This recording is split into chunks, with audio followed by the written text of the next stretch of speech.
To the surprise of absolutely no one, the Madame Web box office hit a record low for Sony Spider-Man movies. Meaning, yes, somehow this movie managed to gross less than Morbius. Now, at the risk of sounding like I'm picking on this movie, I decided to make this video anyway. And just for the lazy people who can't seem to do just a little bit of research before commenting, I do this type of video for almost every single movie that underperforms. So it's that time once again for us to dig through the bullshit that you're reading on social media and find out the real reason why these movies keep flopping.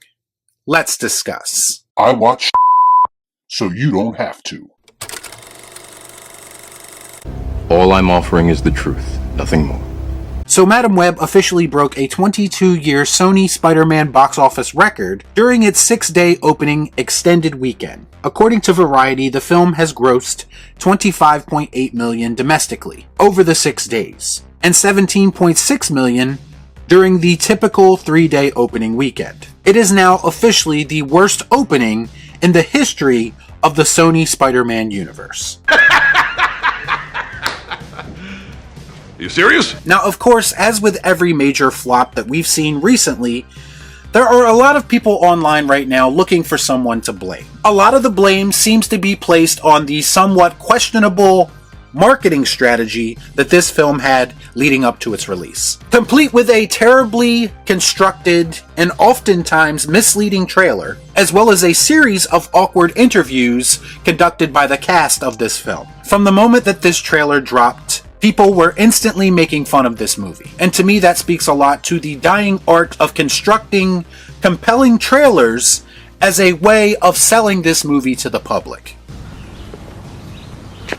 That makes sense. Now, having seen the film, obviously they didn't have a lot of quality material to cut up and use for a trailer. But do you know how many bad movies from the past had decent or even great trailers attached to them? Resident Evil Apocalypse comes to mind when I think of one right off the top of my head. This is almost why I think teaser trailers are actually better than full-blown trailers when trying to get people interested in a movie. The reality of this situation is, when the people involved don't really seem concerned with promoting this movie properly, why exactly would a potential audience care enough to watch it? The star of this film, Dakota Johnson, has seemed like she wanted to disconnect from it from very early on. You see, you don't have to be Daniel Day-Lewis to know that you signed up to star in a piece of shit.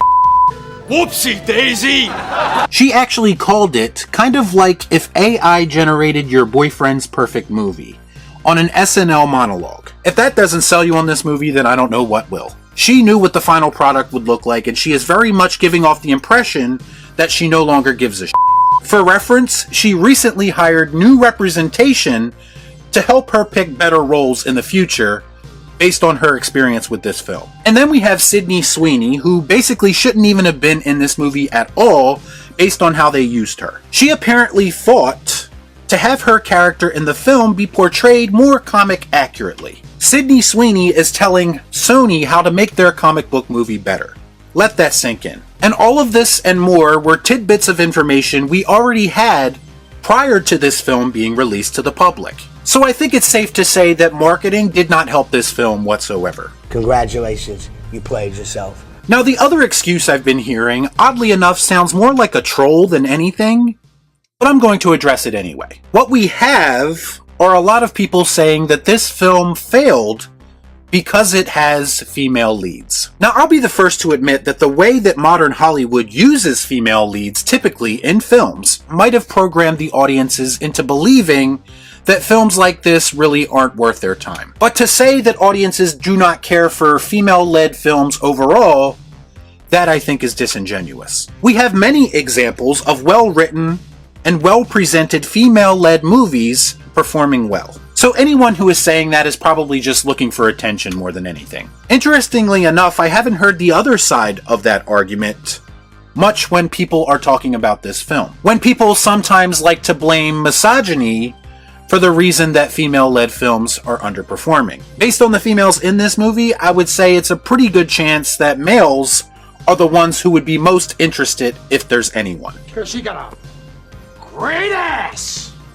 But I guess the misogyny excuse is only really reserved for Marvel, Star Wars, and Ghostbusters films. Only then will people make up phantom issues that do not exist to defend terrible films. And then, of course, we have most people blaming the studio itself. And this conversation was given a shot in the arm over the weekend after the whole Chris Stuckmann fiasco. I don't know who needs to hear this, but I see a lot of people online weaponizing his comments and making him out to be the morally superior film critic, simply because he chose to call out the studio instead of the film itself. But believe it or not, Chris Stuckmann is not the first person on YouTube to talk about how shitty studios can be to creatives. I know that's tough for some people to hear because you want to place him on this pedestal right now as a way of taking a dig at these so-called toxic YouTubers you hate so much. But the truth is that I myself have many videos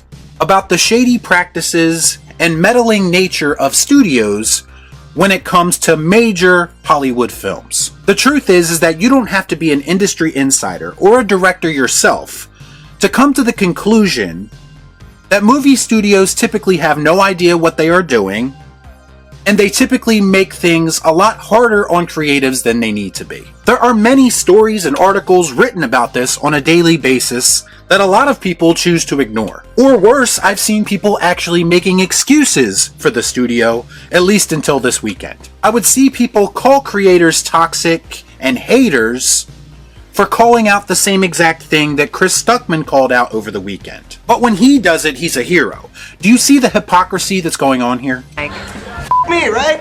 Here's what I believe. I believe movies like this fail based on mistakes made all the way back at the conceptual level. Madam Web failed quite simply because nobody was asking for a Madam Web movie in the first place. And rather than the studio brainstorming and planning things out and giving this idea a chance to naturally blossom, the studio probably forced this movie into production based on a very vague concept of what it could be. All because they think anything produced that is related to Spider-Man is a license to print money. What they don't seem to realize is that Spider-Man stories 9 times out of 10 are not going to work without the most crucial part of that equation, that being Spider-Man.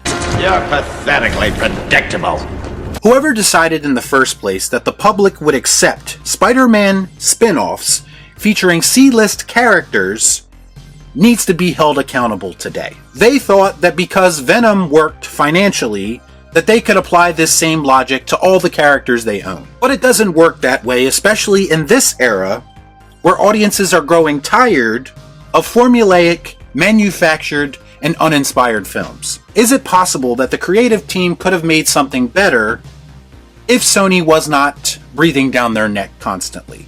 Maybe. But to me, even that wouldn't have been enough to justify this film's existence. Nobody gave a about a Madam Web movie from Jump Street. So if your plan is to move forward with that movie anyway, you better come up with a mind-bending, genre-defining concept to get people interested. And that was never going to happen with this movie the moment they decided to move forward with this idea. Don't bother. So if you want to place the blame mostly at the feet of the studio, then yes, I would agree with that. Because they are the ones who greenlit it and micromanaged it into irrelevancy. But I also have a very hard time believing that if the filmmakers were left alone to do their job, that they would be able to create something memorable. This was a fail from the conceptual point on, because right now, we are at a point where we need less comic book movies. We especially don't need comic book movies featuring characters who are not going to move the needle with general audiences. So is anyone going to learn something from this debacle? I would venture to say that the writers, the director, and even the actors might think twice before signing up for a project like this again. As for the studios, on the other hand, I think executives are in their offices right now, as we speak, greenlighting yet another undesirable project as they try to squeeze what little life is left out of the comic book movie genre. Y'all be cool. Nah.